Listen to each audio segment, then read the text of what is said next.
Bismillahirrahmanirrahim. Assalamualaikum warahmatullahi wabarakatuh. Kita mulakan kelas kita pada pagi ini dengan membaca Ummul Kitab Al-Fatihah. A'udzubillahi minasyaitonirrajim. Bismillahirrahmanirrahim. Alhamdulillahirabbil alamin, arrahmanirrahim, maliki yaumiddin. Iyyaka na'budu wa iyyaka nasta'in. Ihdinas siratal mustaqim. Siratal ladzina an'amta 'alaihim ghairil maghdubi 'alaihim waladdallin. Amin. Bismillahirrahmanirrahim. Alhamdulillahirabbil alamin wassalatu wassalamu ala sayidina Muhammadin asyrafil anbiya'i wal mursalin wa ala alihi washabbihi ajmain. Ya Allah, ya Tuhan kami, ampunkanlah dosa-dosa kami, ampunkanlah dosa kedua ibu bapa kami dan kasihilah mereka sebagaimana mereka mengasihi kami di masa kecil. Ya Allah, ya Tuhan kami, kurniakanlah kepada kami ilmu yang bermanfaat untuk diri kami, keluarga kami, agama kami, bangsa kami dan negara kami. Ya Allah, ya Tuhan kami, berilah kepada kami kejayaan di dunia dan di akhirat. Ya Allah, ya Tuhan kami, jadikanlah kami orang-orang yang bersyukur. Rabbana atina fid dunya hasanah wa fil akhirati hasanah wa qina azabannar. Walhamdulillahi rabbil alamin. Alhamdulillah, kita bersyukur pada Allah SWT. Sekali lagi kita dapat masuk kelas kita pada hari ini. Yang sepatutnya kelas yang kedua lah, tapi kelas yang pertama untuk minggu yang kelima. Kita telah berada pada minggu yang kelima. Okay. Jadi semua sihat Sihat, Alhamdulillah. Sihat. Alhamdulillah. Okey, jadi sebelum kita teruskan dengan tajuk kita yang baru, iaitu apa tajuk baru kita? Vertical group. Vertical group. Sebelum kita sampai kepada vertical group, do you have any question to ask? Tak ada lagi, sir. Tak ada lagi Okey, simpan dulu kalau tak ada. Okay, so in the previous weeks, we have learned many things actually, from the basic consolidation and then intercompany transaction and balances. Okay, kemudian kita prepare fellow subsidiaries statement of financial position, fellow subsidiaries statement of profit or loss and other comprehensive income, together with statement of changes in equity. Kemudian kita buat combination of statement of profit or loss and statement of financial position together with statement of changes in equity. Okay, so itu basic part basic part of the consolidation. Okay, now we are going to move further, okay, to learn about vertical group. Okay, so insyaAllah today we are going to discuss about vertical group for 1 week. Okay, let's look at the notes provided. Okay, basically I have two notes today. The first one is in Word format and the second one is in Excel format.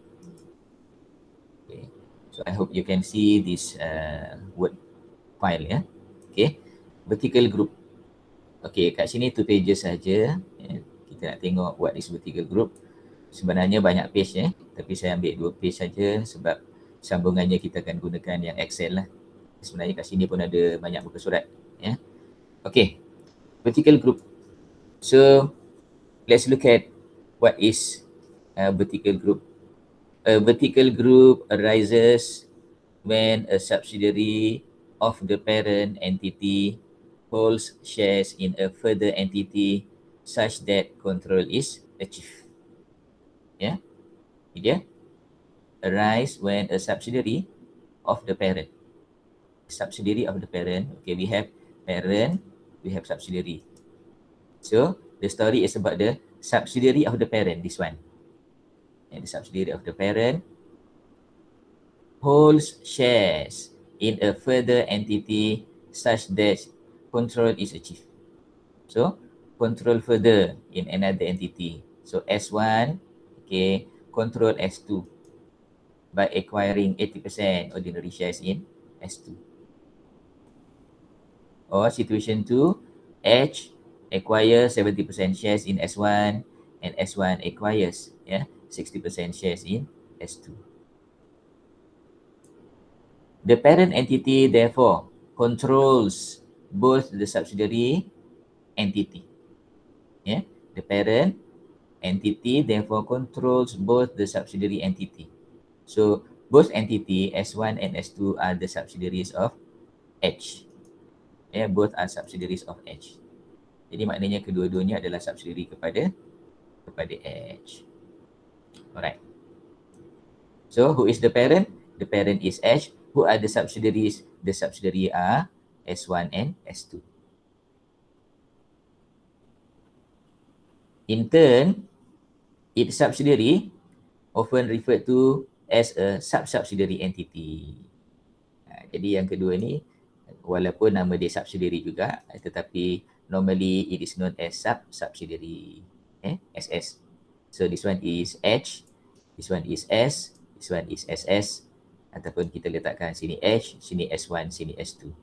Okay, we always refer the second subsidiary or the second layer of subsidiary as sub-subsidiary. Okay, so kita dah tengok dua-dua example ni. Okay, kita lihat apakah cerita example situation 1 and situation 2. Okay, in situation 1, H has an effective control of only 72% in S2. Okay, kita tengok gambar yang pertama. In situation number 1, okay, H has 90% interest in S1 and S1 has 80% interest in S2. The question is, because H is the parent, now we want to know how many percent H control S2. Okay, how many percent H control S2? Is it 90%? No. Is it 80%? Also no. So what is the percentage? The percentage is 90% times 80%. Okay, percentage between H and S2 is 90% times 80%. That is equal to 72%. So it means H has 72% interest in S2. Okay, H has 72% interest in S2. Nevertheless, S2 is a subsidiary of H because H has a controlling interest in S1 and S1 has a controlling interest in S2.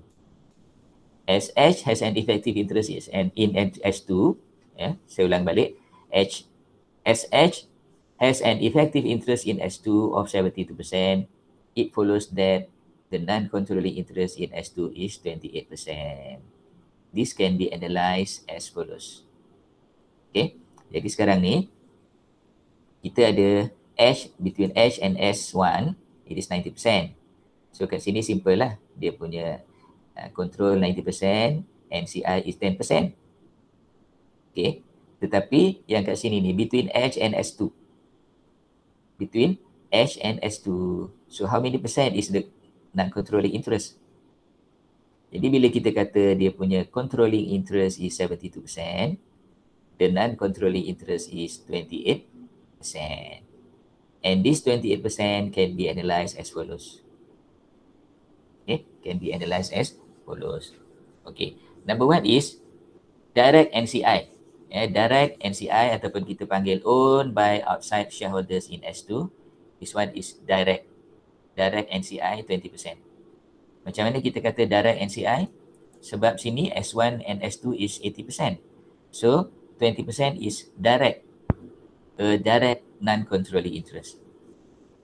Tetapi dia ada juga indirect non-controlling interest, whereby the calculation is owned by outside shareholders in H, that is 100% minus 90% times 80%.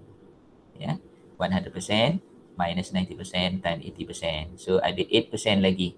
8% ni adalah indirect interest of NCI in S2. Okay, jadi kenapa ada kat sini 100 minus 90? 100 minus 90 adalah berdasarkan kepada ni lah. 100 tolak 90 kemudian kali dengan 80%. Itulah dia indirect NCI. Ya, indirect NCI.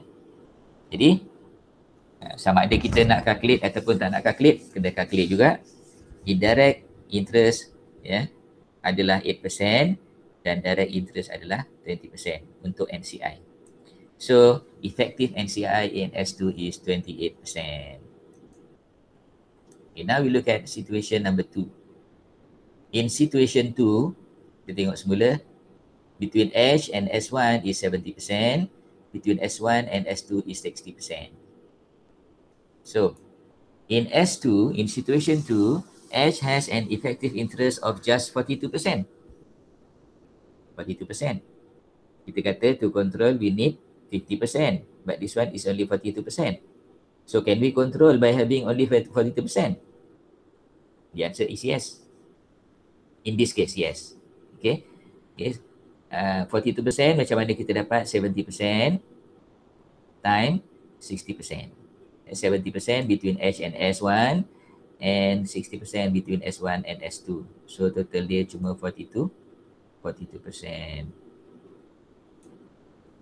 So 42% in S2, nevertheless, S2 is a subsidiary of H because H has a controlling interest in S1 and S1 has a controlling interest in S2.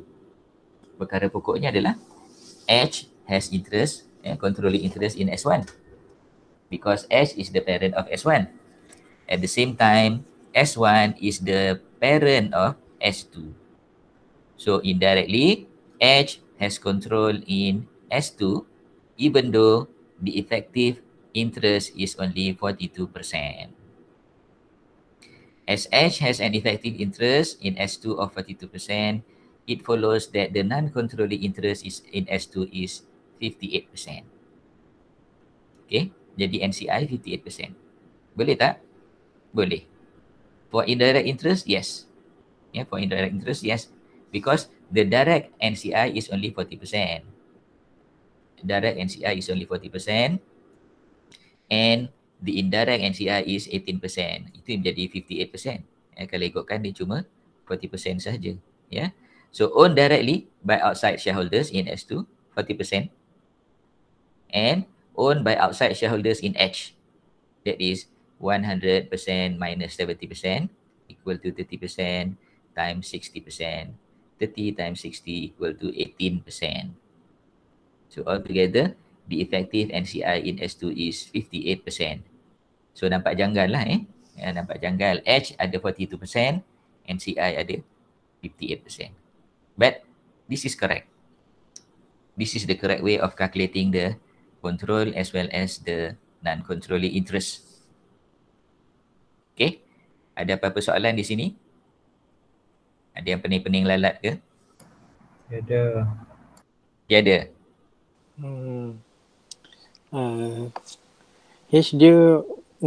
H2 dia own berapa persen S2? Okay, situation 1, H and S1 is 90%. S1 and S2 is 80%. Therefore, between H and S2 is 90% times 80%. 90% times 80%. 80%. Okay, we cannot simply take 90%. We cannot simply take 80% because this is level 2. Indirect, indirect level 2. Indirect. Indirect. This one is indirect subsidiary. As for situation number 2, okay, we cannot say that H has 70% interest in S2 or 60% interest in S2. No, because 70% is between H and S1 and 60% is between S1 and S2. So what is the percentage between H and S2? It is 70% times 60%, which is equal to 42% just now. Oh. So when the controlling interest between H and S2 is only 42%, the remaining 58% belong to NCI. And here, 90% times 80% is equal to 72%. Okay. And the remaining 28% is belonging to NCI. Jadi macam tu. So yang pertama kita kena calculate what is the percentage of interest. Now after we know the percentage of interest between H and S1, S2, then we know the balance belong to NCI. The same goes to situation number 2. Okay. Hopefully everything is okay. Now, that is about the interest. And now we are going to talk about group reserve. Group reserve. Only the group or effective percentage of each of the reserve of the subsidiary are included within the group reserves. Often, the only reserve will be retained earning, but there could be others such as revaluation reserve. Okay, so normally on the date of acquisition, okay, the reserve existing in the subsidiary account is only retained earning. But sometimes, sometimes the subsidiary also has asset revaluation reserve. Okay, so those are the reserve existing on the date of acquisition that can be considered by the group. Okay, now we go to the third one, date of acquisition. Okay, this date of acquisition is a bit confusing. Not confusing, a bit confusing. Okay, a bit confusing. Because we are talking about two layer subsidiary. And the first layer tak ada masalah lah. Kalau yang second layer tu kita kena tengok. Okay, the date of acquisition. The date of acquisition of each subsidiary is the date on which H gains control. That one we understand. H gain control, then that is the date of acquisition. If S1 already held S2 when H acquired, treat S1 and S2 as being acquired on the same day. Ini yang bahaya. Okay, bahayanya apabila S1 already acquired S2 earlier. S1 already acquired S2 earlier. Contohnya macam ni lah. Kita tengok kan. Dalam contoh ni, S1 already acquired S2 earlier. Okay. Earlier maksudnya contohnya lah 2018. 1st January 2018, S1 acquired 80% interest in S2. So, dah berapa tahun tu? 2018, 19, 20, sekarang 4 tahun 21. Dah 3 tahun lebih. 3 tahun masuk 4 tahun. Tetapi, H acquired S1 in 2020. 1st January 2020. H acquired S1 in 1st January 2020. Jadi, dalam kes ini, both S1 and S2 become the subsidiary of S1 and S2 become the subsidiary of H on 1st January 2020. Both 1st January 2020. Because we are talking about H. We are not talking about S1. That is between S1 and S2. S1 acquired S2 in 2018. That is between you both two. Between S1 and S2. Nothing to do with H. Sekarang ni, we are looking from the point of view of H. So when H acquire S1? Because H does not acquire S2. H only acquire S1. S2 acquired by S1. Jadi kena tengok date of acquisition tu for both companies, S1 and S2 is on 1st January 2020. Okay? Itu situation yang pertama. Okay. Situation yang kedua pula, sebelum saya baca yang bawah tu, situation yang kedua katakan begini. Katakan begini. Okay. H acquire S1 on 1st January 2019. H acquire S1 on 1st January 2019.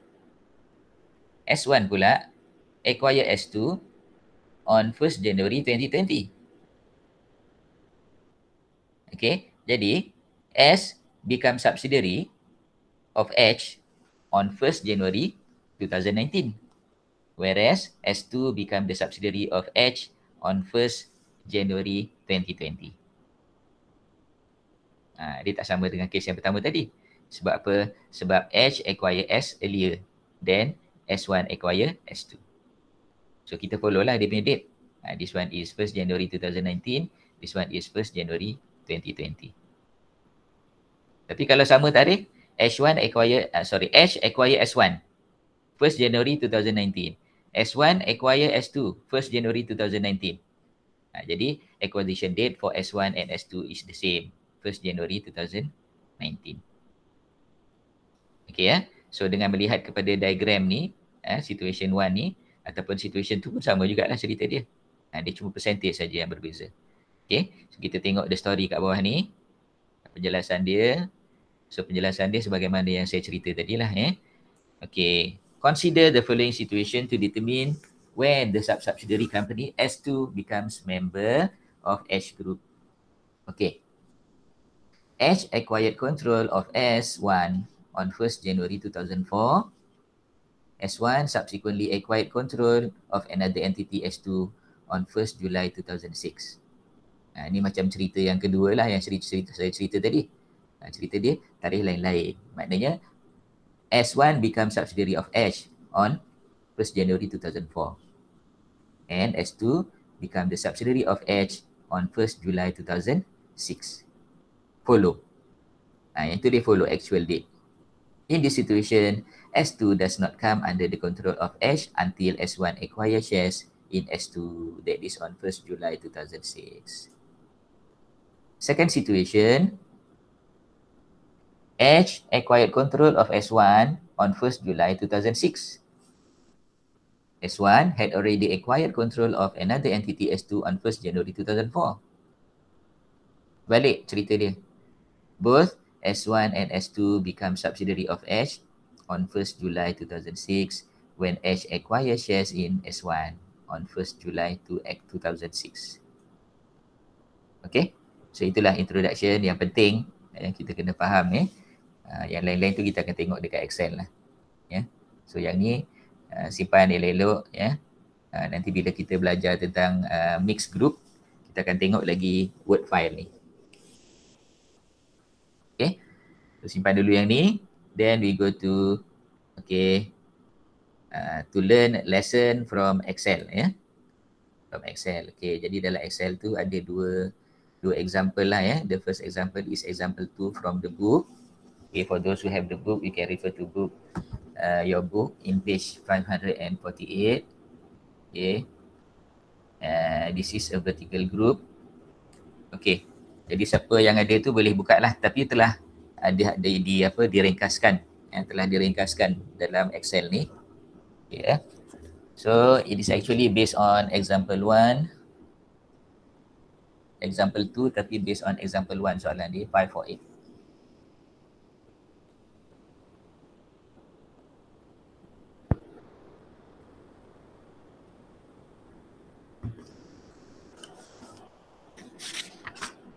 Itu soalan dia based on example 1. So dalam example 1 ni, itulah gambar dia tu. Okay, we have H, S and X, 3 companies. H, S and X, 3 companies. Okay, contain of ordinary shares 500, 200 and 100. Retained profit brought down 80, 70 and 40. Okay, 80, 70 and 40. Itu yang maksudnya dia dah edit lah kat situ, modified. Dia dah modified, dia pecahkan retain profit kepada retain profit brought down dan profit for the year. Jadi kalau ikut soalan asal, retain profit 100 untuk H, tapi kat sini dia dah pecah kepada brought down 80 dan profit after tax for the year is 20 untuk H.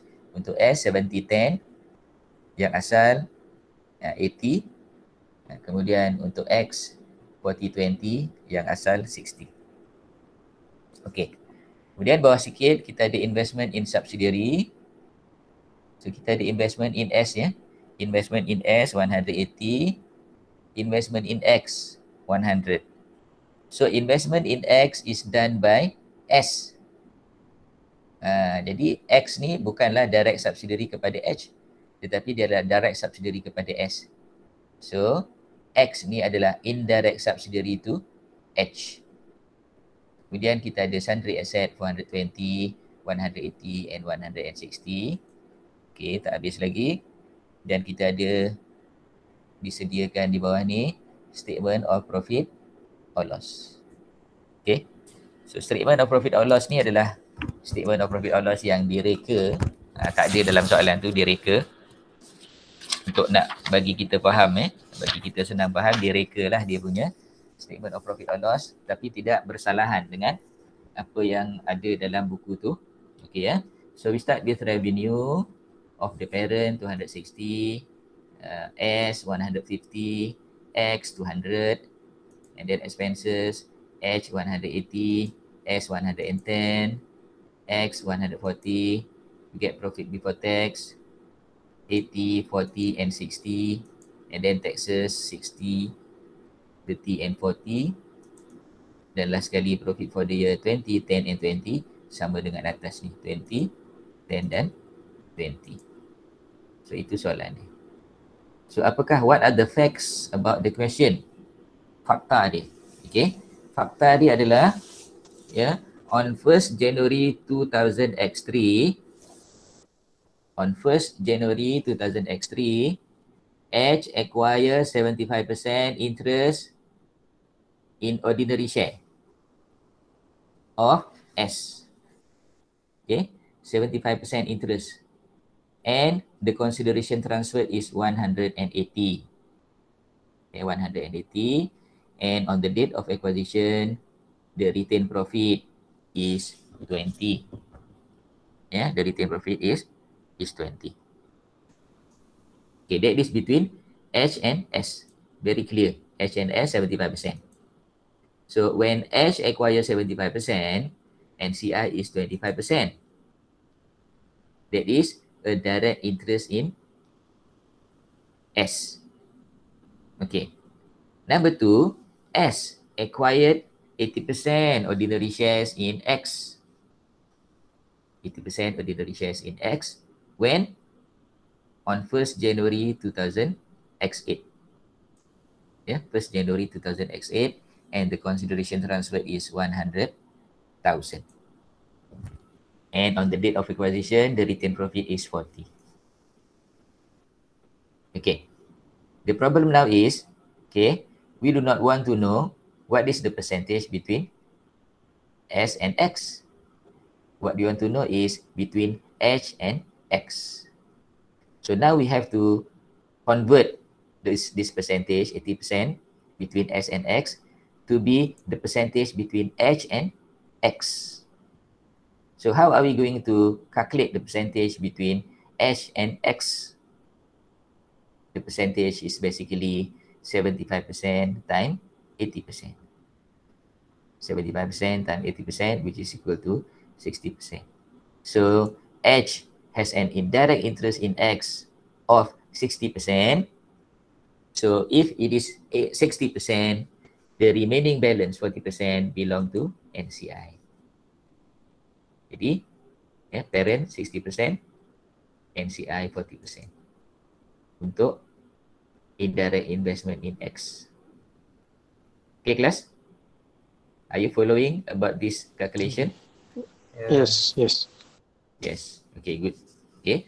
So anybody cannot follow, just raise your hand ataupun saya tak nampak, panggil saya lah. Sir, I cannot understand. Jadi jangan risau, jangan ragu-ragu untuk panggil saya. If you can't follow, then you tell me. Okay, sebab kita dah masuk sikit advanced level ni. Yeah. Next. What we are going to do next? So we have to calculate the goodwill for both companies, both companies S and X. We calculate individually. Okay. Now, okay. So we have to close our eyes about X first. We want to talk about S first. Jadi yang X ni kita tutup mata, jangan tengok dulu. Kita tutup mata, jangan tengok dulu untuk X. Kita tengok mata kita untuk melihat kepada relationship between H and S. Okay, so relationship between H and S, and to calculate the goodwill. Okay, consideration transferred. Direct interest in S is 75% and the amount is 180. Okay, do you get 180? Daripada soalan. Yes, 180 is from the question. Okay, from the question. Specifically, it is from statement of financial position here, 180. Specifically, ni ada di sini. Okay. So 180, first step. Second step is to find the fair value of net asset. So what are the fair value of net asset acquired on 1st January 20X, berapa tadi? 20X3. What are they? They are number one, ordinary share capital 200 and retained earning 20. Ya, mana dapat 200 dengan 20? From the question. 200, mana dia 200? Ordinary share 200 and profit here 20. So altogether 220. Yeah, the fair value of net asset altogether is 220. So 220 here. After we calculate the fair value of net asset, we can calculate our non-controlling interest.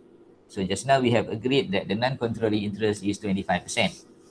Therefore, the non-controlling interest for S is 25% times 220 equal to 55. Okay. So total consideration transferred by the parent and the NCI is 180 plus 55 equal to 235. And 235 we compare with 220 result in 15,000 goodwill on consolidation. Result in 15,000 goodwill on consolidation. Okay, are you following so far?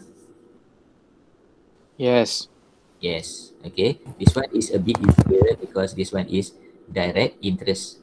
Direct interest is a bit easier as compared to the second one later when we learn on how to calculate the goodwill for X.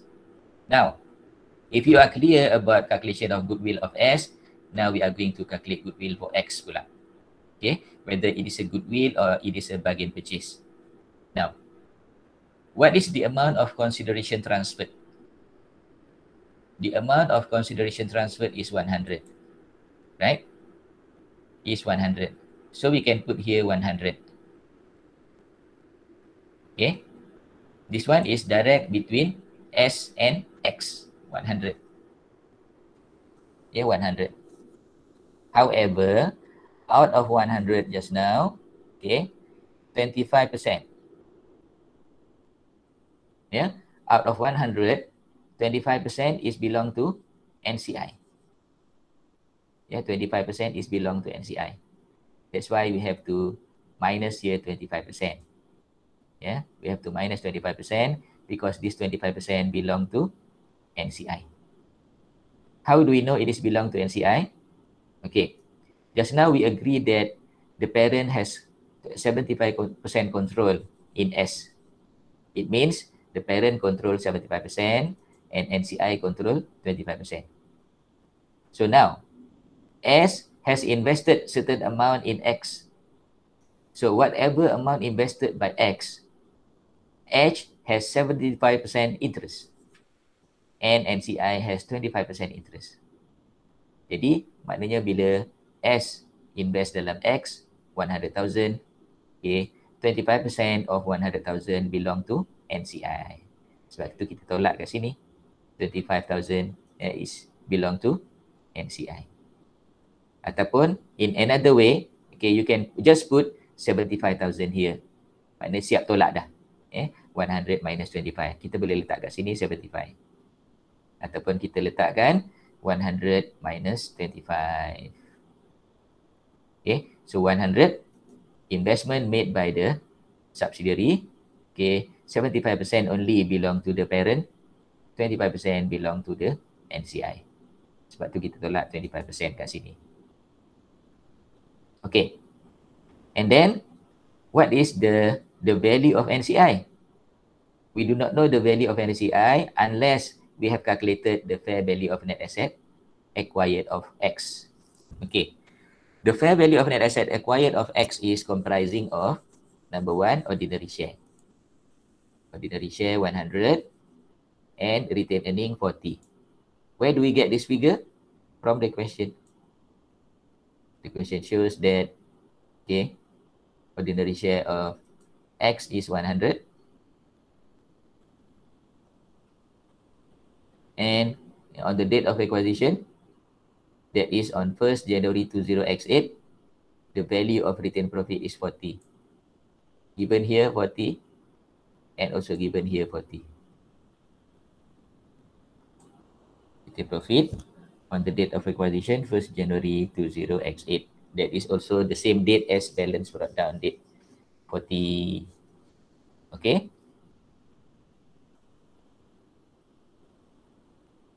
So now we know the fair value of a net asset on 1st January 20x8 was 140 and 40% belong to NCI. Okay. So 140 times 40% equal to 56. Equal to 56. Now when we add together 100 minus 25 plus 56 equal to 131, we compare with 140. And we compare with 140. So 131 and 140, kita dapat goodwill juga sebenarnya. Dapat goodwill sebanyak berapa? Goodwill ke? Bagian purchase. Bagian purchase. Okay. Sebab apa? Sebab dia punya sebab negatif. Negatif. Yeah, because the fair value of net asset is greater than the consideration transferred 131.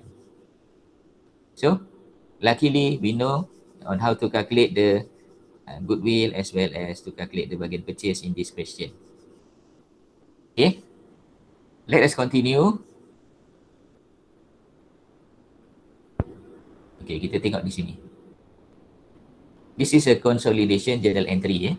Consolidation journal entry biasanya saya letak dekat tepi-tepi sebelah kanan tu. Consolidation journal entry, tapi saya tak fokus yang itulah. Okay, basically this is actually the elimination of investment. Elimination of investment in S and elimination of investment in X.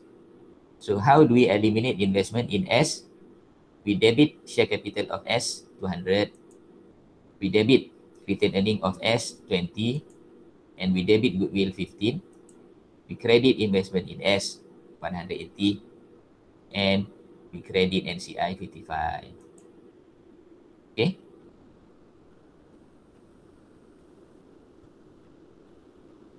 And then untuk X pula, debit share capital of X 100, debit retained earning of X 40. Okay. Kemudian ini bukan goodwill ya.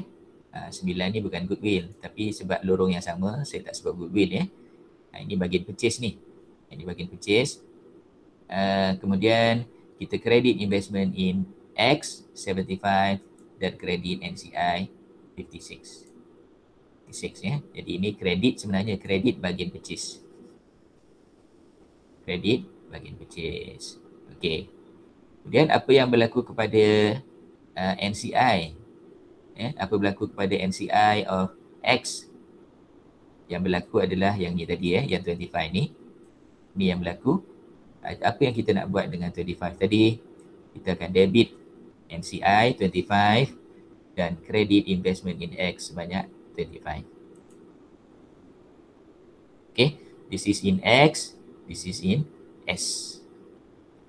Okay, so journal entry ni biasanya saya tak fokus, saya letak dekat tepi-tepi saja sebelah kanan, kalau ingat lagi. Okay, now what we are going to do next? Okay, we have to analyze the balance of reserve, brought down and carried down. Brought down and carried down. Okay, first we calculate whatever balance of reserve, analysis of financial statement brought down on 1st January 20x8. Okay, 1st January 20x8.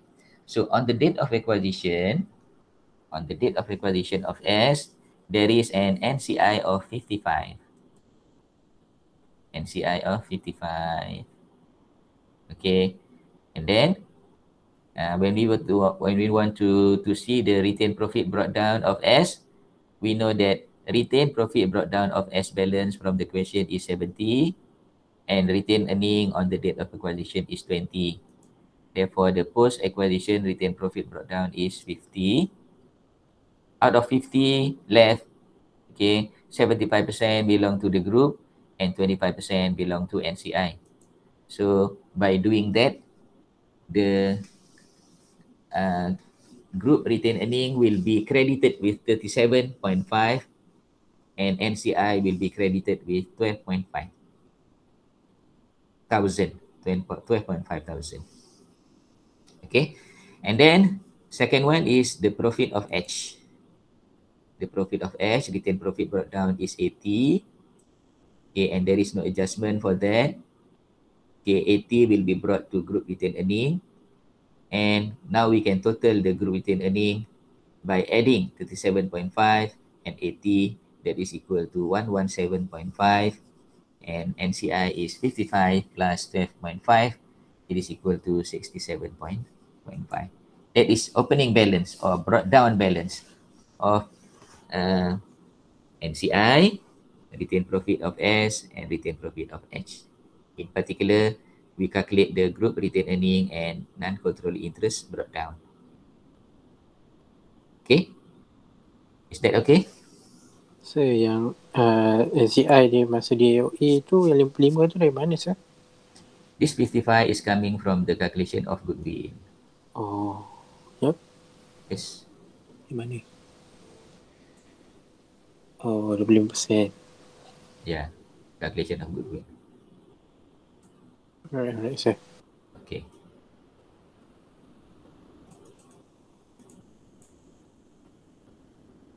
Any other figures that you want to ask? No, sir. No. Good. Okay. Then analysis of financial statement carried down. Analysis of financial statement carried down. Okay, now we have two subsidiaries. On the date of acquisition of S, we have 55 just now. Okay. On the date of acquisition of X, we have 56.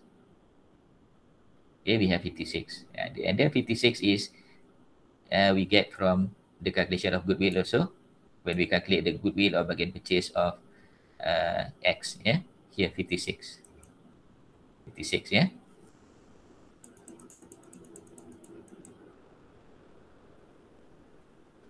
Okay, so we have 55, we have 56, and another one is NCI interest in X. That is, we have calculated 25% times 100 equal to 25,000.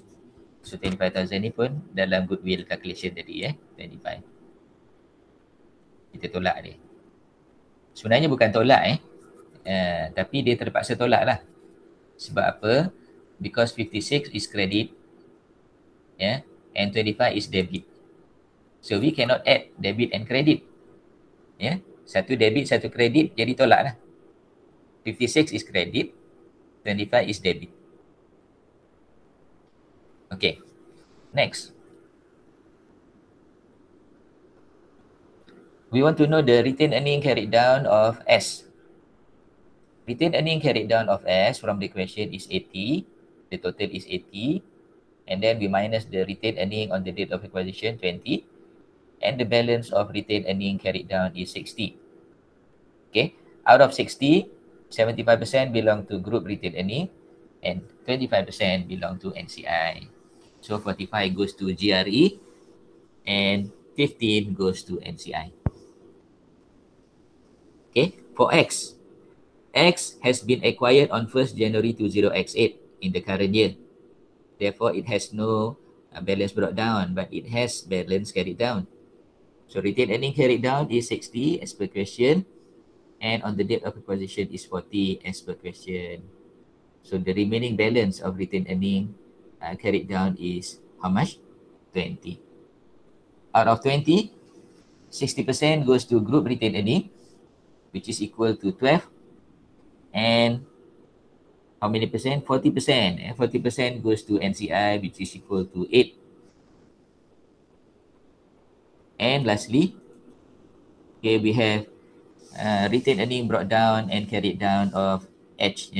So retained profit carried down of H comprised of 80 brought down and current year is 20.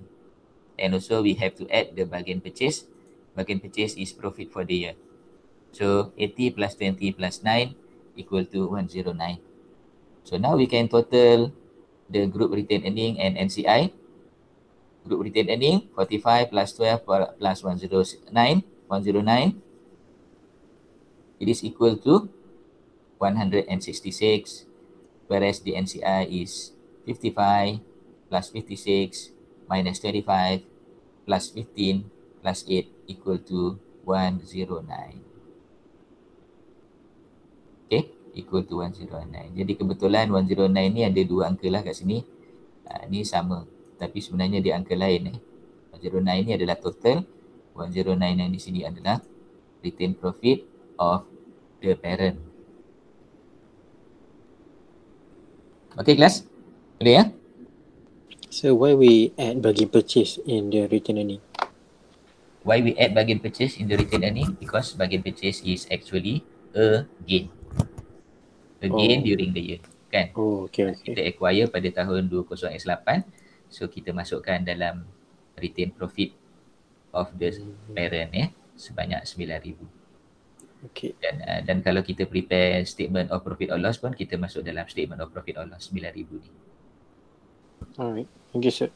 Okay. Okay, now we go to the statement of profit or loss. Consolidated statement of profit or loss. And other comprehensive income for the year ended 31st December 20X8. So now we have to add the revenue of the parent and of the subsidiary. We have two subsidiaries, S and X. Therefore, the revenue is 260 H, 150 S, and 200 is X. Altogether 610,000. What about expenses? Expenses is 180 plus 110 plus 140. Altogether 430. And we get a profit of 180. Then we add the bargain purchase 9,000. We arrive at profit before tax of 189,000. After that, we minus the taxation 130, and the profit after tax is 59,000. This 59,000 will be allocated to the parent and NCI respectively. So we want to know how much is belong to NCI and from which company. We have two companies. We have S and we have X. Okay. Untuk S, we have profit after tax of 10. Okay. Kita semak balik dalam soalan. Okay. Kita ada 10. Kita ada profit sebanyak 10 di sini.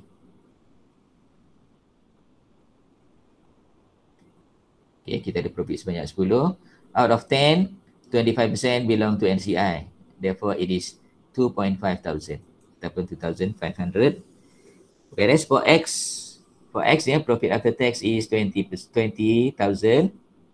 NCI interest is 40%. Therefore, 40% times 20,000 equal to 8,000.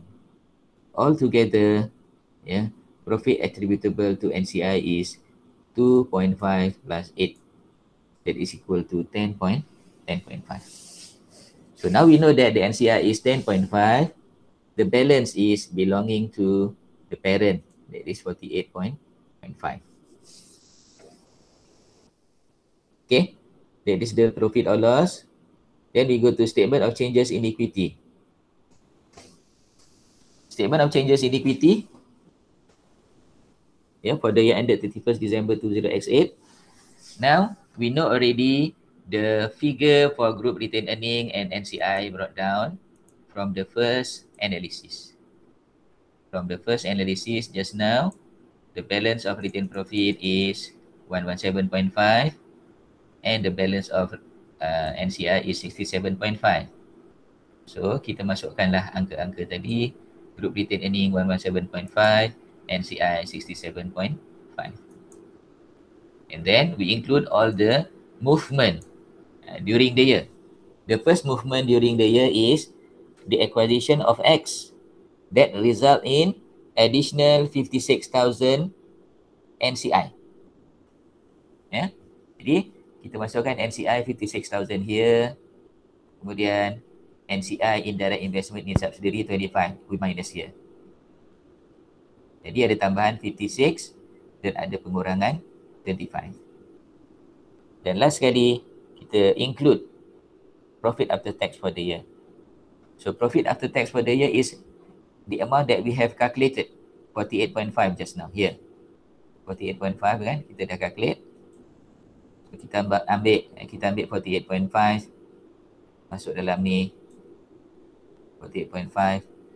At the same time for the NCI it is 10.5. 10.5 ni kat sini lah 10.5 ni. So kita masuk dalam kita punya statement of changes in equity 10.5. Okay. Dan last sekali untuk soalan ni adalah consolidated statement of financial position.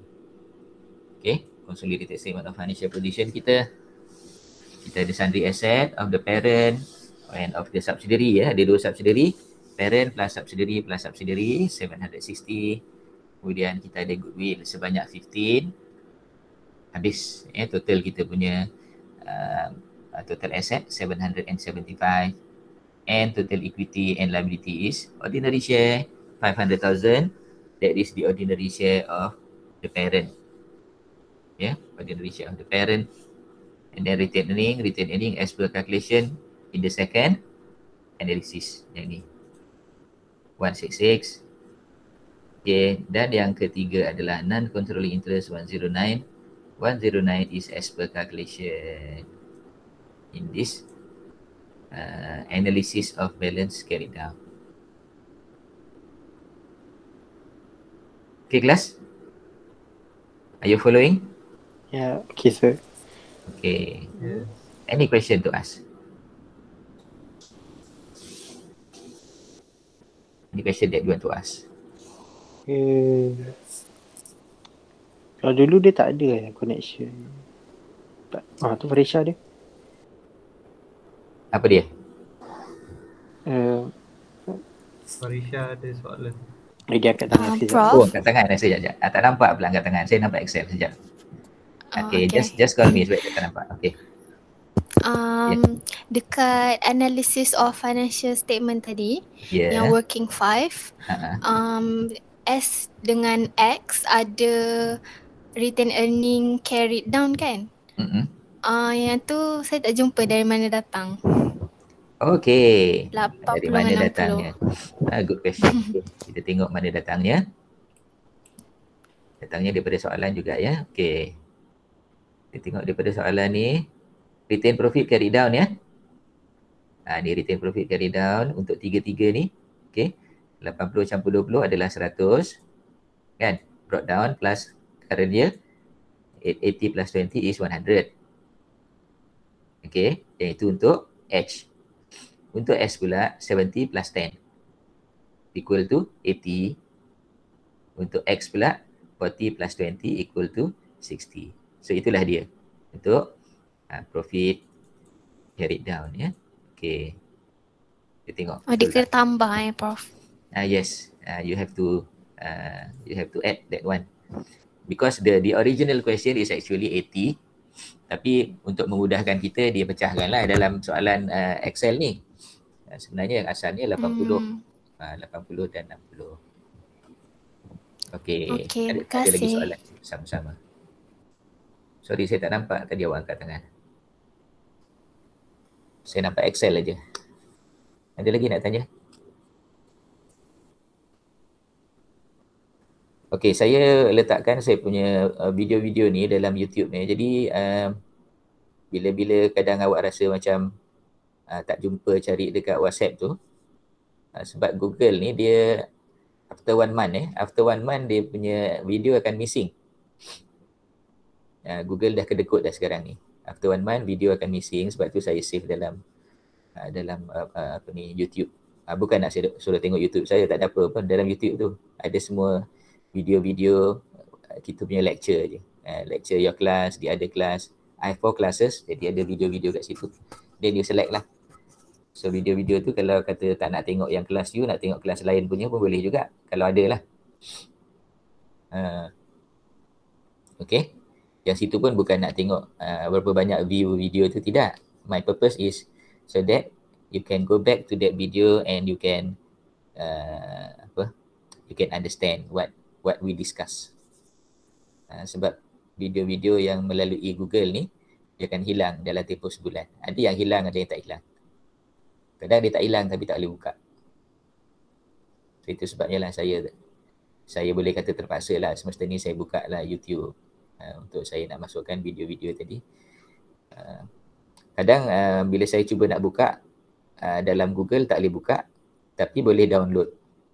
So bila download, selepas download saya upload dalam YouTube. Itu saya share dengan awak. Jadi sebab tu kadang-kadang saya bagi yang Google, kadang-kadang saya bagi yang YouTube tu. Kadang kita tengok mana yang lebih cepat. Okay. So ada lagi soalan? Kalau ikutkan kelas yang asal kita dah habis lah. Tapi semalam saya tanya awak free ke tidak pukul 12.01 dan awak kata okay, saya continue 1 jam lagi. Tadi yang soalan tadi tu dia acquire apa? Dia acquire H2 acquire S1 selepas S1 dia acquire S2 kan? Which one? Soalan example 2 tadi. Dia beritahu ke dia sebab apa dia punya perbezaan kalau kata macam S2 dia acquire S1 sebelum parent acquire S1 tu. Faham saya? Okay. Dia macam ni. Okay, apa yang kita belajar dalam word file tadi, dia macam ni. Kalau katakan, okay, kita cerita pasal S1, S2 ya. Walaupun apa nama sebenar dia dalam soalan tu kita panggil S1, S2. Okay. Katalah S1 acquire S2 first. Ya, S1 acquire S2 first. Katakan dia acquire macam saya kata tadi 1st January 2019. Okay. Jadi maknanya bila dia ada S1 dengan S2 ni, patutnya dia dah prepare lah dia punya statement of financial position dia. Sebab dia dah jadi group dah S1 dengan S2. Tapi kita tak tahu sebab kita bukan nak mencatat on behalf of S1. Kita nak catat on behalf of H. Jadi kita tak nak ambil tahu between S1 dan S2. Yang kita nak tahu adalah between H and the subsidiaries. Okay. Sebab tu kita kena tahu who is the acquirer dalam soalan. Okay. Yang keduanya, H acquire S on 1st January 2020. A later date. Later date. Jadi untuk S1 dan S2 tadi, bagi H, acquisition date dia adalah pada 1 January 2020. Macam tu. Dia tak nak reverse balik ataupun dia tak perlu reverse balik untuk tengok bila S1 acquire S2, dia tak perlu reverse. Dia kena buat setakat mana acquisition date dia di antara dia dengan S1. Sebab subsidiary dia adalah S1.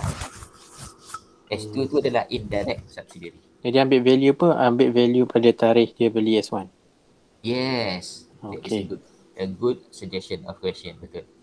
Jadi kita kena tengok dalam S2 nanti, kita kena tengok pada tarikh 1 hari bulan Januari 2020, apakah reserve yang available dalam akaun S2. Jadi kita tengok ordinary share ada berapa, lepas tu dia punya retained earning on the date of acquisition of S1 berapa kan. Katalah masa S1 acquire S2 tu dia punya profit dia 10,000. Tetapi masa H acquire S1 retained profit of S2 adalah 30,000. So kita ambil 30,000.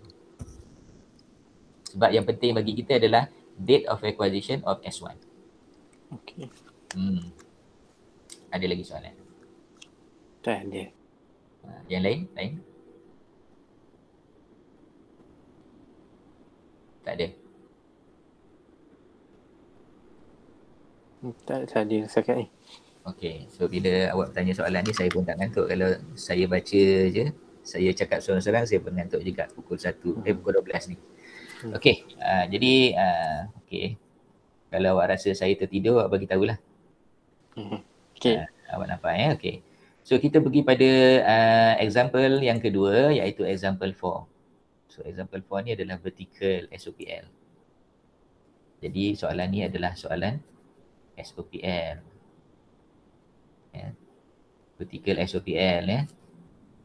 Tetapi walaupun vertical SOPL, dia sebenarnya dia edit dia punya soalan tu supaya ada dua-dua sekali, ada SOPL dan ada SOP.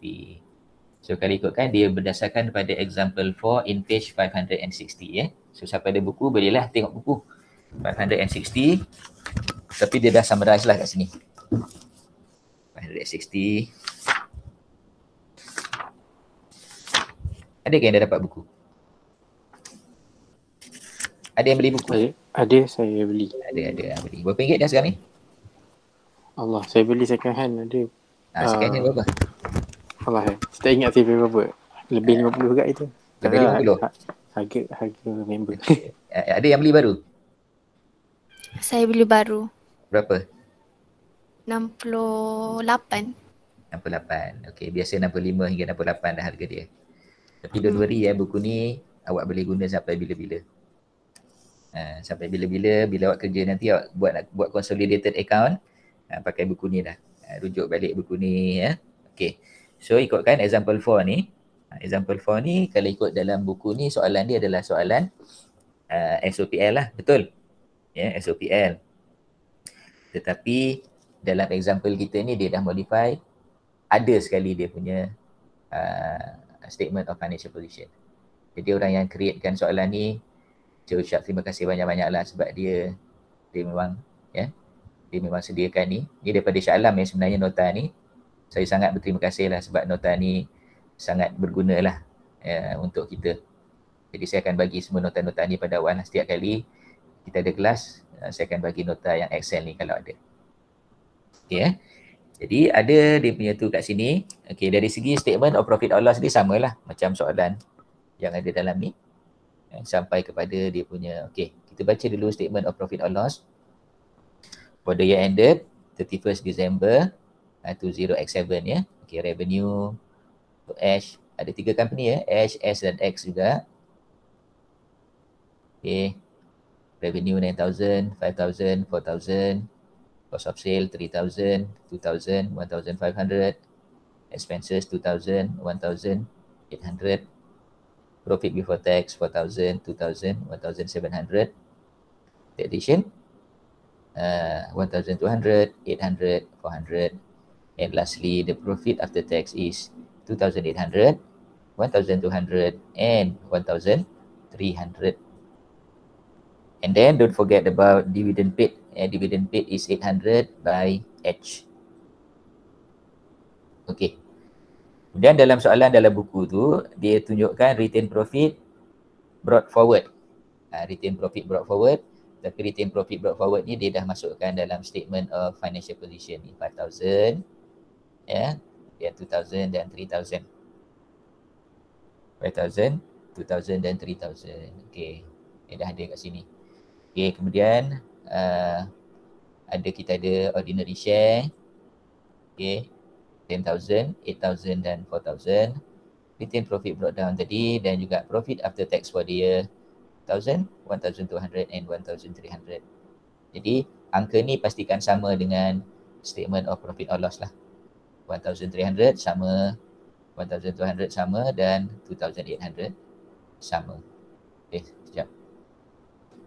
Profit after tax. Oh ya, betul. Profit after tax, sini 2,000, sini 2,800 tapi ada bayar dividen. 800, betul lah. Paid 800. Jadi sekali tengok terkejut lah. Sini 2,000, sini 2,800 tapi sini ada 800 dividen paid. Okay. So inilah soalan dia. Okay, apakah soalan tambahan dia? Soalan tambahan dia adalah berkaitan dengan acquisition. Acquisition. On 1st January X1, H acquired 75% of 8 million ordinary shares of S. Yeah. On 1st January X1, H acquired 75% of 8 million ordinary shares in S for 7 million. Itu 7 million adalah dia punya consideration transfer. Okay. In which date the retained profit of S had a credit balance of 1.2 million. Jadi pada ketika acquisition tu dia ada retained earning of 1.2 million. Okay, dia dah summarizekan kat sini soalan tu. Tu additional information number 1. Additional information number 2, on 1st January X3. 1st January X3, okay, S pula. S acquired 80% interest in X. 80% interest in X. Jadi X ni dia ada 4,000 ordinary share, dia acquire 80%. Okay, 80% ya. Pada ketika itu, dia punya consideration transfer is 5,000. Okay. Dan retained earning on that day was 2,000. Okay, 2,000.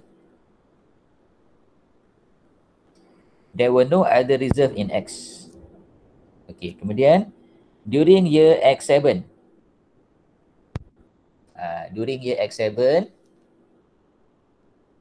H sold to S inventories costing 150,000 for 200,000. Jual inventory 150,000 jadi 200,000.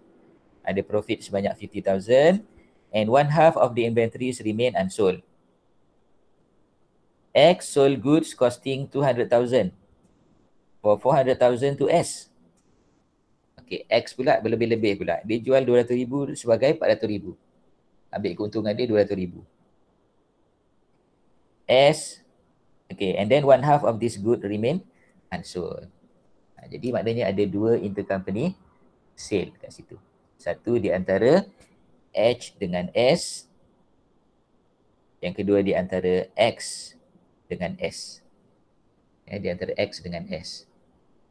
Okay, dan last sekali D, the issued share capital of H is made up of 10 million ordinary shares issued at RM1.20 each.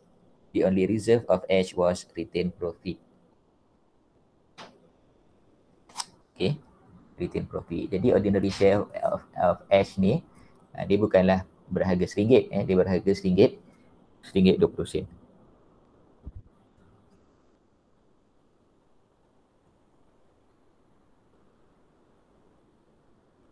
Okay, jadi itulah dia cerita berkaitan dengan sebenarnya share of H ni tak penting sangat, walaupun dia nanti kita akan catat dalam SOFP, tapi yang penting, lebih penting lagi adalah butir-butir dalam S dan dalam X subsidiary ni.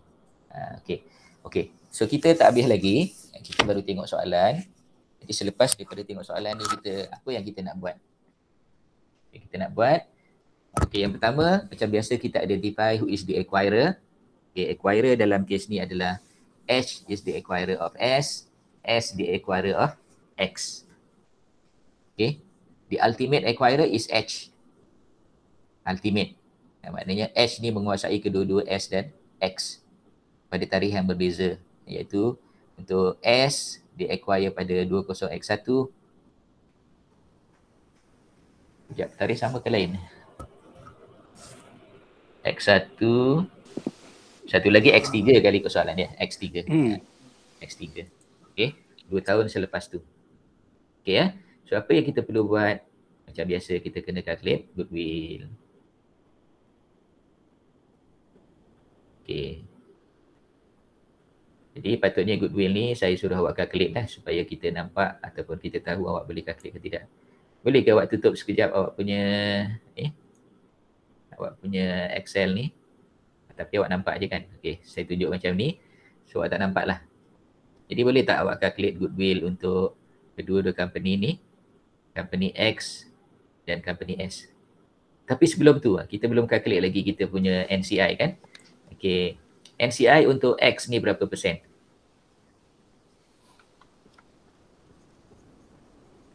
NCI untuk X. NCI untuk X berapa persen?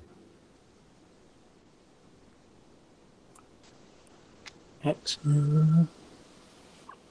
Kosong je.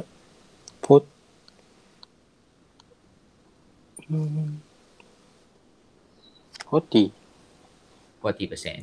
Sebab apa 40%? Sebabnya parent they acquire 75% times 80% equal to 60%. Therefore the balance 40%. So ini pun memainkan peranan yang sangat penting dalam menjawab soalan. Kalau kata-kata kita salah jawab, katakan kat sini instead of 60 kita jawab 65. So kat sini akan jadi 35. Jadi banyaklah tempat yang kita akan tersilap kira nanti. So calculation of non-controlling interest is important.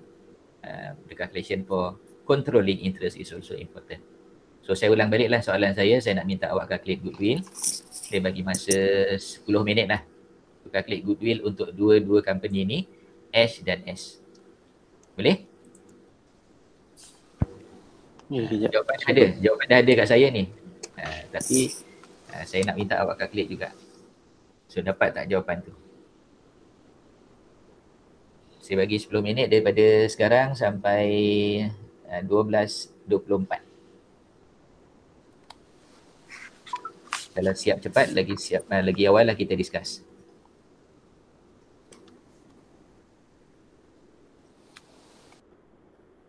Sekali kan ke asing je? Dia ada dua tu kan? Kalau Asing kita lah. menjawab asing lah, kita asingkan. Asing. Dalam ni dia sekali kan, tapi asingkan lah.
Okay, are you ready?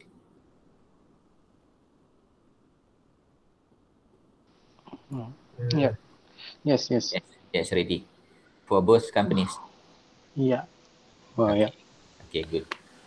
Huh. So, berpeluh ya. Okay, so kita tengok kita punya goodwill. Okay, so kita tengok S dulu. Kita tengok X kemudian. Okay ya. So, direct interest in S. Consideration transferred is 7,000. Okay, 7,000. And then we list down all the fair value of net asset acquired under step 2, share capital 8,000 and retained earning 1,200. So altogether 9,200. Okay, after that we calculate the NCI 25%. 25% times 9,200 equal to 2,300.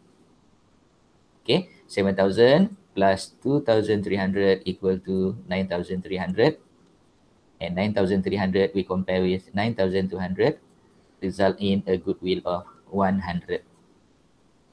Okay, I hope everybody is getting 100 as goodwill for S. Yeah, is that the answer? Yes. 100. Okay, 100. Okay, and then for X, yeah, for X is an indirect subsidiary.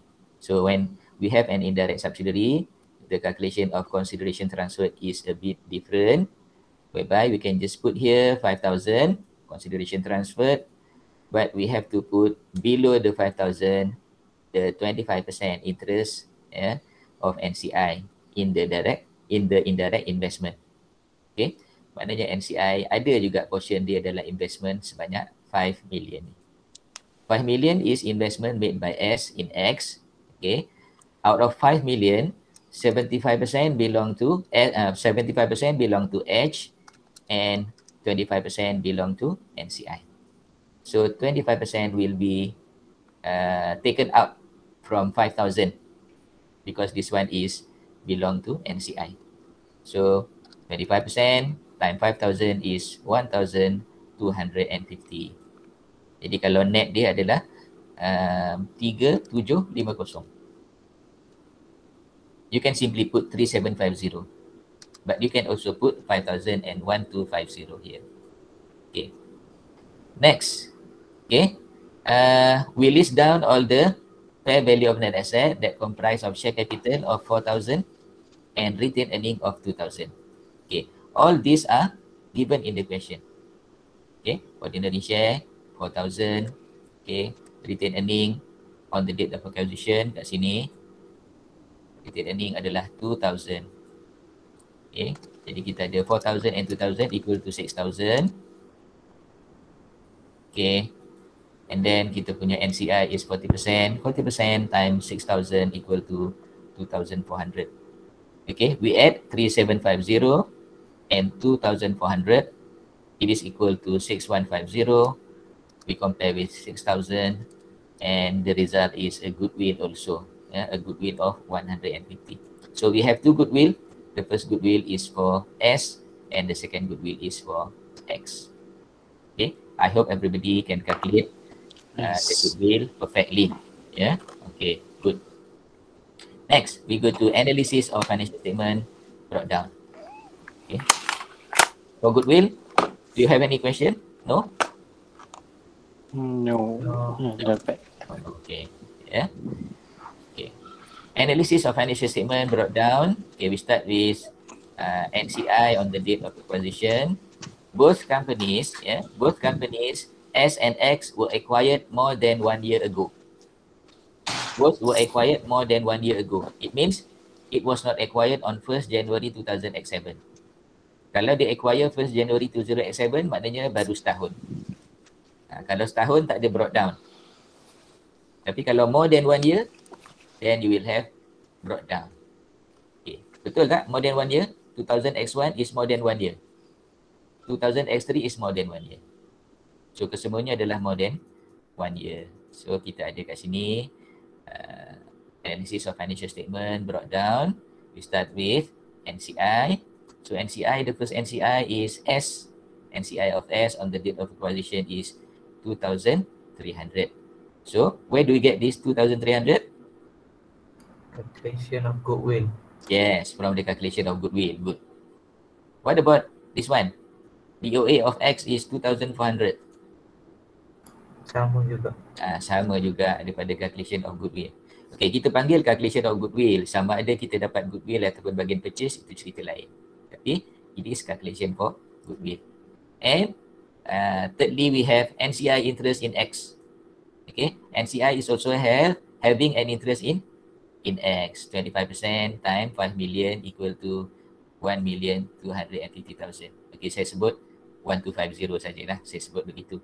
Ya, 1250. So kita ada 3 items dalam NCI kita, iaitu 2,300 S, 2,400 X, and NCI interest in X 1250. Okay, jadi sebenarnya saya kata tadi dia bukan tolak, tetapi this one is credit, this one is debit. Therefore no choice, we have to offset the debit and credit. Jadi tolak lah, sebab satu debit satu kredit. Okay, now we go to the next item, that is retained earning brought down of S. Okay, so where do we get this 2,000 from? Retained profit brought down is daripada DOE. Ya, DOE betul. Bukan. Bukan DOE. Oh, ni Sebab this one. Oh, retained Brought down. brought down. Okay. Brought down from the question, ya. Okay, so 2,000. Kemudian kita tolak dengan yang ni memang betul, DOA. On the date of acquisition, kita ada 1,200. So 2,000 minus 1,200, the balance is 800. 800 will be allocated to GRE and NCI based on the percentage of interest. That is 75% and 25% masing-masing respectively. Okay, ini brought down. And then X pun ada brought down juga, retained earning brought down from the equation 3,000. So, kita buktikan di sini 3,000 di mana? Di sini. Okay, 3,000. And then we minus the retained earning on the date of acquisition, 2,000, and the balance is 1,000. Okay, 60% goes to GRE, group retained earning, and 40% goes to NCI. Alright, and the third one is retained earning of H. Retained earning of H, normally no adjustment. But sometimes we have adjustment also. So retained earning brought down from the equation is 5,000. Because there is no adjustment, we transfer the amount to the column of GRE. So now we can calculate the total balance brought down of GRE. That is 600 plus 600 plus 5,000.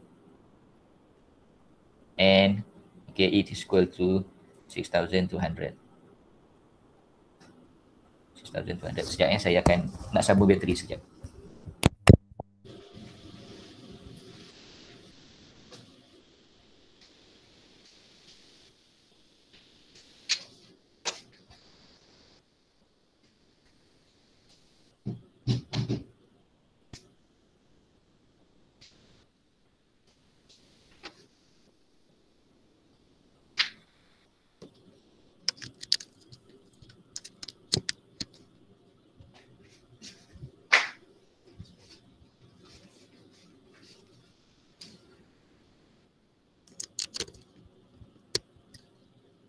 Okay, 6,200.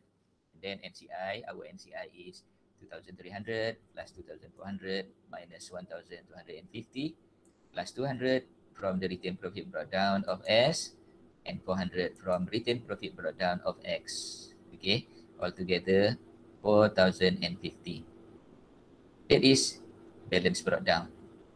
What about balance carried down? Okay, balance carried down, we have the same figure for NCI. On the date of acquisition, we have 2,300 for S, 2,400 for X, and NCI interest in X, 1,250. Okay, we move further to retained profit of S carried down.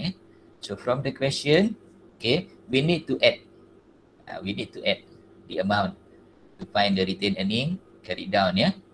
So to find the retained earning carried down of S is 2000 plus 1200. Yeah, 2000 plus 1200 is equal to 3200. And for X, we need to add these two. Untuk kita dapatkan 4300 nanti.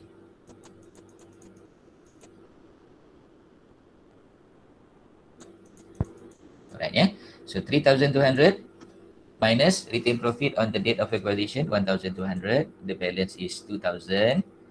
Out of 2000, 75% will go to group retained earning 1500, and another 25% goes to NCI 500.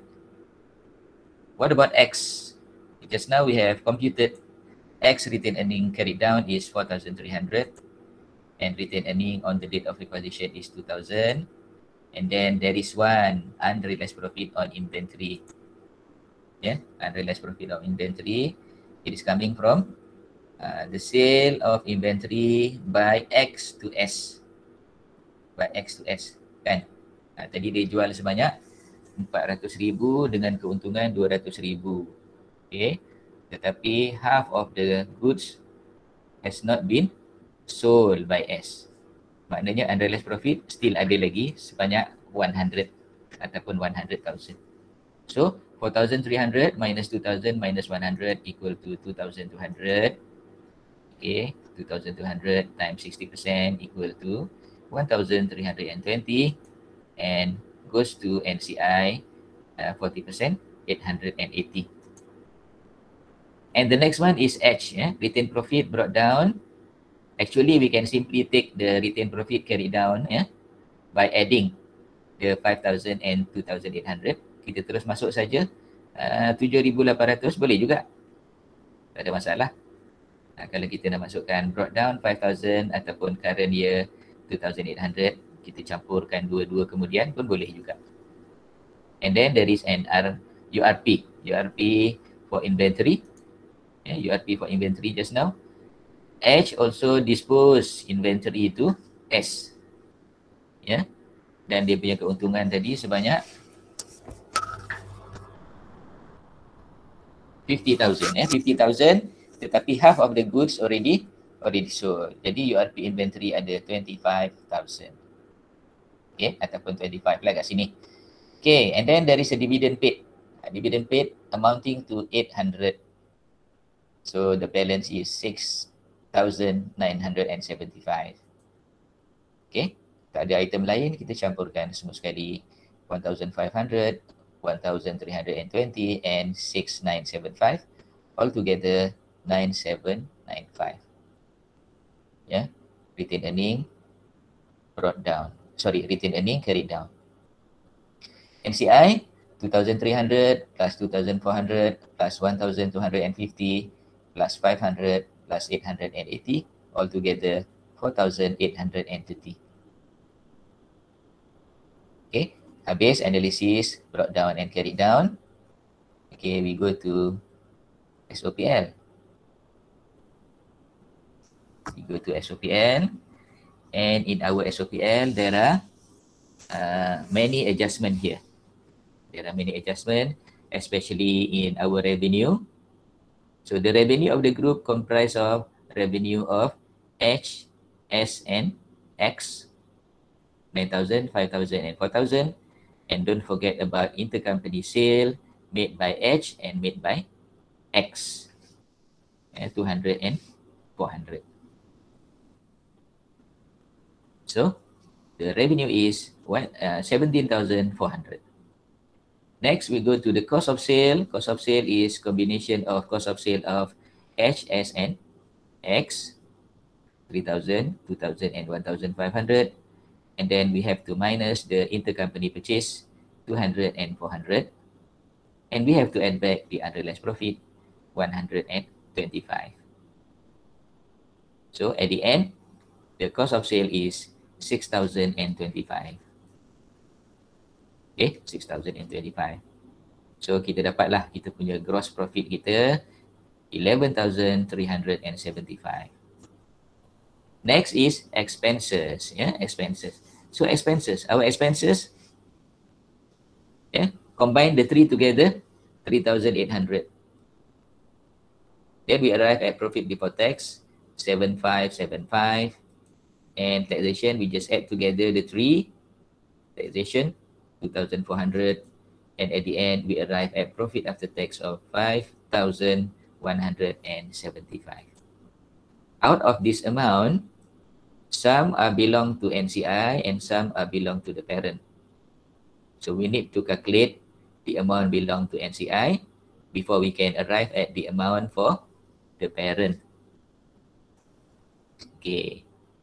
So, kita boleh tutup dulu sebelah X ni. Kita tengok ya. To calculate the NCI for the year, we have to use the profit after tax of the subsidiary tanpa ragu-ragu. Kita ambil terus daripada soalan, profit after tax of subsidiary from the question is 1,200. 1,200 here. 1,200 and 1,300. Ambil saja terus. Okay. We take 1,200 and there is no adjustment for S time 25% NCI interest. It is equal to 300. So, NCI share of profit of S is 300. Daripada 1,200, 25% is 300. What about X? X is having a profit after tax of 1,300. And don't forget about the unrealized profit on inventory, 100. And the balance is equal to S, that is 1,200. And out of 1,200, 40% belong to NCI. 40% times 1,200 equal to 480. 300 plus 480 equal to 780. So we know that NCI portion of the current year profit is 780 and the balance of 4,395 belong to the parent. 4,395 belong to the parent. Okay, class? Yeah. Are you following? Yeah? Yes. Yes. Okay. Next is changes in equity. So just now we have prepared the analysis for opening balance. Therefore, we just take the figure from the analysis brought down. GRE 6,200 and NCI is 4,050. Kita ambil terus saja. Pada brought down ni 6,200, 4,050. Alright. Kemudian, there is no acquisition of subsidiary during the year. All the acquisition happened prior to the current year in 2001 and 2003. Okay. Kemudian, additional NCI pun tak ada. Additional NCI ataupun deduction to NCI tak ada during the year. But we have addition in term of profit after tax for the year for group retained earning 4,395. Sebagaimana kita calculate di atas tadi, 4,395. This one, 4,395. Kemudian parent bayar dividen 800. Bayar dividen 800. What about NCI? NCI just now balance brought down is 4,050 and the current year profit portion is 780. Altogether balance carried down 4,830. 4,830 ni samalah dengan analysis carried down. Analysis carried down 4,830. Di sini pun 9,795. And the last one for today is to prepare the statement of financial position. Okay, we have sundry assets of the three companies add together, and we have goodwill for the two companies, S and X, and we have eliminated investment in subsidiary. Total asset is 24,625. Ordinary share is of the parent only, 10,000. Retained earning as in our statement of changes in equity as well as in analysis carried down, 9,795, and non-controlling interest is 4,830. We have calculated earlier. So hopefully these two example make you understand about the preparation of consolidated financial statement for vertical group. For vertical group. And we have tutorial question actually. Okay, so we need to spend another hour for that. Okay, insyaAllah. Another hour. Jadi saya dah sebutkan itu sepatutnya kita buat kelas pada hari Khamis. Tapi Khamis ni memang selalu dia buat kursus. Jadi minggu ni ada kursus juga. So I have to spend another hour tu pada hari yang lain lah. Bukan hari Khamis. Hari Khamis ni saya janji nak buat kelas 2 jam pukul 2 petang. Tapi saya wajib pergi kursus pula pukul 2 tu. Jadi tak boleh nak buat juga pada hari Khamis. So kena select hari lain lah. Jadi mungkin saya gantikan pada hari Selasa minggu depan lah. Boleh ke? Selasa minggu depan kita buat kelas lagi pukul 12.1. Another time? Boleh. Tengok kalau takut ada orang ada kelas. Takut ada kelas. Okay. Tapi tengoklah macam mana. Kalau majoriti okey je. Hari ni ada 20 berapa ni? 23 orang. Ini dulu. Maknanya ada yang tak datang ya? Tadi ramai je. Tadi ramai. Okay. Dia ada yang kelas. Saya pun sebut pada semua student lah. Kalau you boleh datang full kelas, datanglah. Kalau katakan ada masalah data dan sebagainya, tak apalah you keluar masuk pun tak apa. Yang penting nanti selepas kelas, you boleh tanya dengan kawan ataupun you boleh tengok video yang kita ada ni. Jadi kalau saya rakamkan video, saya cakap sorang-sorang, jadi maknanya nak tanya pun tak boleh. Tapi bila kita buat kelas live walaupun online ni, at least bila ada soalan dia boleh tanya. Kan? Jadi kalau kata student pilih untuk saya buat video, saya akan buat video. Tapi saya rasa ramai yang suka kita buat live online ni. Dia boleh tanya soalan. Tapi kalau kata data tak cukup, you nak keluar sekejap, lepas tu nak masuk balik, tak apa, tak ada masalah. Jadi jangan takutlah untuk nak buat begitu. Dan please fill up the attendance form. Walaupun cuma datang 10 minit, isilah attendance. No problem. Tapi kena disiplinkan diri sendiri. Kalau kita tak dapat masuk kelas, kita tengok video ataupun tanya kawan. Tanya kawan tak faham, tanya balik pada saya. InsyaAllah, I always ready to answer question. Okay, kelas? Ada apa-apa lagi?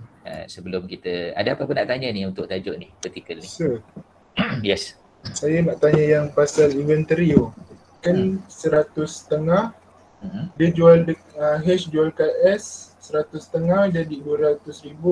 Yeah. Lepas tu 1/2 of the inventory remain unsold tu 1/2 lah. 1/2. 1/2 tu maknanya half lah. Ya, 1/2 tu maknanya half. Itu cara kaedah bahasa Inggeris tu, 1/2 tu. Dia boleh je sebut half aja, tapi dia nak style sikit, dia sebutlah 1/2. Okay. Lain-lain?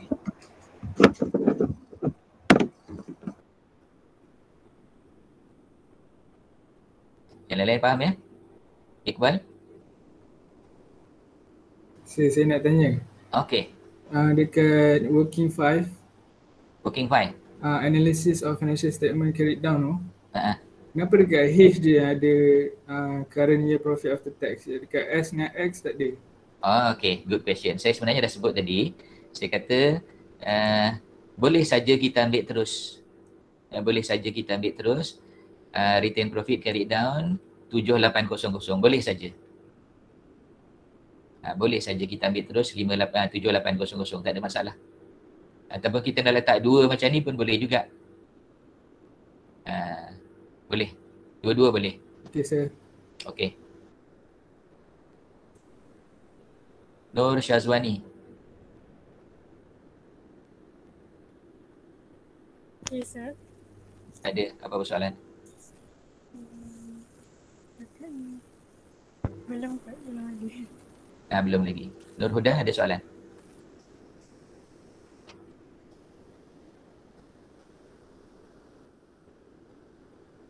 Tak ada. Siapa lagi? Fadlin?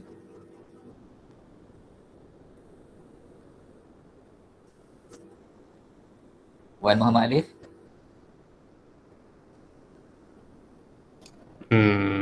Tak ada kot. Tak ada kot ya. Okey lah. So kalau tak ada kita bersurai, nanti kita jumpa lagi lah. Jadi nanti kita akan tetapkan bila kita nak 1 jam lagi tu. Yang 1 jam tu memang saya terhutang dengan awak. We still need to have the class.